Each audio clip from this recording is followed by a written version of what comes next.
Hello everyone, welcome to my YouTube video. So here we are going to understand digital forensics. So before going to the main concept, we will learn difference between the traditional crime and cybercrime. So traditional crimes are basically like kidnapping, murder, sexual assault, robbery, and motor vehicle theft. Whereas now we find a lot of criminal activities that are carried out through the use of computer, network, and the internet. These come under the cybercrimes. So some of them are electronic fund transfer fraud. So this is basically this involves unauthorized access to the financial account for the purpose of transferring fund without the owner consent. An example for this can be a hacker gain access to a person's online banking credential and use them to transfer money from the victim account to the another. The second cybercrime is copyright violation. This occurs when someone uses, reproduces, or distributes copyrighted material without permission from the copyright holder. An example for this can be like uploading and sharing movies, music, or software without the permission of the copyright owner. The third is the cyber terrorism, the use of computer technology to create fear, intimidate, or cause disruption from the ideological or political purposes. A group of hackers launches a cyber attack on a critical infrastructure such as like power grid or a financial system, and their intention can be for causing widespread panic or economic instability. The next is the identity theft. This can be explained as unauthorized acquisition and use of someone's personal information. Like this can be social security number, credit card details, and the purpose is to commit fraud or other crimes. So an example for this can be a cyber criminal steals a person's personal information through phishing email and use it to open credit card account, like or to make purchases or apply for loans in the victim's name. The last is cyberbullying and harassment. The explanation is can be using digital communication platform to intimidate, threaten, or harass an individual, like posting defamatory comments, spreading fake information, or sending threatening message through social media to harm someone's reputation or wealth. Now we will see why digital forensic, or like what is the need to study digital forensic. It is to ensure the integrity of digital system. Like a digital forensic is crucial for ensuring the integrity of digital system by investigating and analyzing potential security incident or breaches. This involves examining digital evidence to determine the extent of an incident, identify the cause, and implement measures to prevent future occurrence. If a company suspects a data breach, digital forensic expert can examine server log, network traffic, and system file to identify how the breach occurred, what data was compromised, and whether any malicious activity has been taken place within the digital infrastructure. The next is the to track down cyber criminals or cyber terrorists. Digital forensic can play a key role in tracking down and identifying the individuals involved in cybercrime or cyber terrorism. Like they can do this by analyzing digital evidence. Investigator can trace the origin of attack, identify the method used, and uncover the perpetrator's digital footprints. So example for this can be like in case of a cyber attack on a government agency. Digital forensic expert may analyze the attack vector, malware signature, and network logs to trace the source of the attack back to the specific group or an individual. The third is the to recover lost or deleted information. Digital forensic can be employed to recover lost or deleted information, whether accidental or intentional. This is crucial for retrieving critical data that may be important for investigator, legal cases, or business continuity. So, suppose if an employee accidentally deletes important files containing financial records, digital forensic tools and technique can be used to recover the deleted file from the storage media such as the hard drive or the cloud service. The last is to recover, analyze, and present computer-based material as evidence. Digital forensic can often be employed to recover, analyze, and present computer-based information as evidence in legal proceedings. This involves maintaining the chain of custody, ensuring the admissibility of digital evidence, and presenting finding in a manner that is acceptable in a court of law. So, like suppose in a criminal case involving online harassment, the digital forensic expert may analyze emails, social media interaction, or other digital communication to gather evidence that can be presented in court to support the prosecution or defense. So now we will see what is digital forensic and what are its key aspects. So digital forensic can also be known as the computer forensic is a branch of forensic science that involves the identification, preservation, analysis and presentation of digital evidence in a way that is legally admissible. It is a process of collecting, analyzing and preserving electronic information in a way that maintains the integrity of data and allows it to be used as the evidence in the legal case. Some of the key aspects of the digital forensics include evidence identification and collection. So, identifying and collecting digital evidence from various sources such as the computers, mobile devices, servers, and network infrastructure. This involves preserving the evidence in a forensically sound manner to ensure its integrity. The next is preservation of evidence, ensuring that the collected evidence is preserved in a way that prevents tampering, alteration, or contamination. This often involves creating forensic copies bit for bit images like form of storage media to work with, leaving the original evidence untouched. The next is analysis of digital evidence. Now we will conduct a thorough analysis of the collected digital evidence. This includes like examining files, system logs, network traffic, and other data to reconstruct events, identify patterns, and uncover potential security incident or illegal activities. Next is recovery of deleted or hidden information, like using specialized tools and techniques to recover deleted, hidden, or encrypted data. This is crucial for uncovering information that may be intentionally concealed by individuals involved in illegal activity. Next is chain of custody. Then we will maintain a chain of custody to document the handling, storage, and transfer of digital evidence. This is essential for establishing the credential, like credibility and admissibility of the evidence in a court of law. The next is documentation and reporting. Now we will document the entire digital forensic process, including the methods used, findings, and conclusions. And a detailed report is typically generated to present the result of the investigation in a clear and understandable manner. The last is, the last aspect is legal expertise. Now we will collaborate with legal professionals to ensure that the digital evidence collected meets the legal standard for admissibility in court. Digital forensic expert may also testify as expert witness during the legal proceeding. Now comes the concept of device handling and examination. Device handling and examination are critical component of the digital forensic process. Proper handling ensures the preservation of evidence, integrity, and thorough examination involves the analysis of digital device to uncover relevant information. Some of the key concepts involved in device handling are identification and labeling. Identify the digital device relevant to the investigation, such as computers, mobile phones, external storage device, or servers, and label each device with a unique identifier for tracking purposes. Next is documentation. Document the detail of each device, including make, model, serial number, and a description of its content. This documentation becomes part of the chain of custody and is crucial for maintaining the integrity of the evidence. Now, the next is seizure and secure transfer.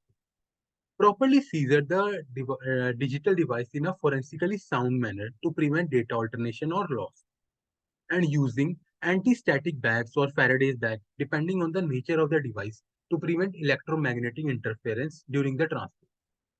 The next is chain of custody. Now we will establish and maintain a chain of custody, documenting every person who comes in contact with the evidence, the date and the time of the transfer, and the purpose of the transfer. This documentation is essential for legal admissibility. The last is storage. Now we will store the seized device in a secure and controlled environment to prevent unauthorized access or tampering. This will involve the protecting the device from physical damage, temperature extremes, and electromagnetic field. Now, some of the key concepts that are involved in device examination are forensic imaging. It involves creating a forensic copy, bit for bit image of the device storage medium. This copy is used for analysis, allowing investigator to work with the evidence without altering the original data. The second is data recovery. This will employ specialized tools and techniques to recover deleted, hidden, or encrypted data from the device.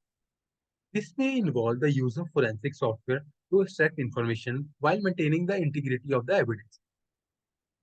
Next is timeline analysis. This involves reconstructing a timeline of event by analyzing timestamps, file metadata, and system logs. This helps investigators understand the sequence of action on the device and can be crucial in establishing a timeline of criminal activities. Next is keyword and data searches. Conducting a keyword searches to identify relevant file, communication, or other evidence. Like this involves searching file system, email archives, and other data repository for specific terms related to the investigator. Next is network analysis. If applicable, analyze network traffic and connection to understand the device communication with other systems. This can help trace malicious activities such as unauthorized access or data exfiltration.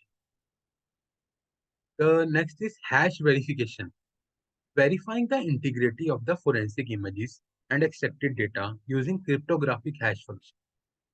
This ensures that the evidence has not been tampered with during the examination process. The last is reporting.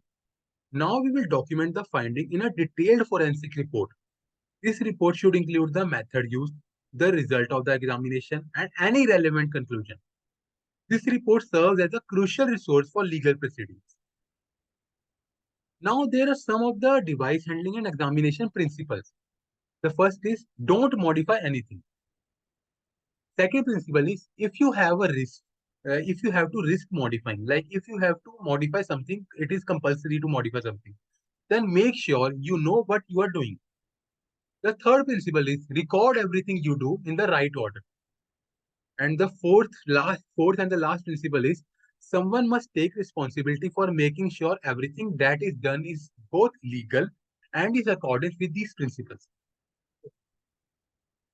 Now the next concept is closed versus open system in digital forensics. So first we'll see the closed system. So any system which has never been connected to a internet, like it is something. So we can explain that a closed system in a digital forensic. So it can be referred to as a computing device that has never been connected to the internet. Such devices are less exposed to the external threats and may contain data that is isolated from the online influences.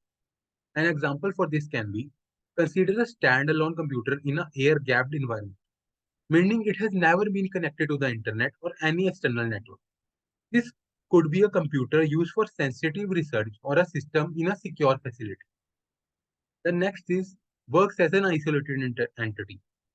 A closed system operates in isolation from external network or other computing device. It does not exchange data with the external entities, making it a more controlled and contained environment. An example for this can be an industrial control system in a manufacturing plant that operates independently, controlling machinery and processes without being connected to the external network for security reasons. The third is may connect to many other closed systems. Like while individual closed systems do not connect to the internet, they may be interconnected with other closed systems in a controlled and secure manner. This allows for data exchange and communication within a closed and trusted network. Example, in a military setting, different closed systems used for various purposes, like communication, intelligence, logistics, may be connected within a secure network to facilitate information sharing while maintaining overall isolation from the internet. The last is degree of certainty. The term degree of certainty refers to the level of confidence or assurance in the integrity and reliability of the digital evidence obtained from a closed system. Closed system, when properly maintained and controlled, may provide a higher degree of certainty in the terms of data's authenticity and lack of external interference. This can be explained like in a digital forensic investigation involving a closed system that has not been connected to external network. The forensic examiner may have greater confidence in the data's integrity and the accuracy of finding compared to a system exposed to the internet. Now we will see open system. This is like as the closed system was and had never been connected to the internet. This may or may not always be connected to the internet. Like an open system in digital forensics can be referred to a computing environment that may or may not be connected to the internet. Unlike closed system, open system have the potential for internet connectivity, making them more susceptible to external threats and influences. Like a personal computer used for everyday tasks, such as a web browsing, email, and online activities, is an open system as it is connected to the internet. It can be subject to various online threats, including malware or phishing attacks. Next, it do not work as an isolated entity. Unlike closed system that operates in isolation, open systems are designed to interact with the external networks, devices, and services. They are more interconnected and can exchange data with the broader digital environment. Example, a corporate network where employee uses interconnected computer, server, and online services to collaborate and share information. The network is open, allowing communication and data exchange between its components. So the next is may connect to many other open systems. Open system have the capability to connect with other open system in a network environment. This interconnectedness facilitates communication and data sharing between different components of the open digital ecosystem. Like social media platforms serve as an example of interconnected open system. User on one platform can connect with and share information with users on the other platform, creating a network of open systems. The last is degree of uncertainty. The term degree of uncertainty refers to the level of confidence or assurance in the integrity and reliability of the digital evidence obtained from an open system. Open system, due to their connectivity and exposure to the external influences, may introduce a higher degree of uncertainty in forensic investigation. Like in a digital forensic investigation involving an open system connected to the internet. The forensic examiner may face challenges related to the potential tampering, remote attack, or data alteration, leading to a greater degree of uncertainty compared to the closed system. Now, the like they some of like so we can say digital forensic is very beneficial. Some of the benefits of digital forensics are financial fraud detection and prevention.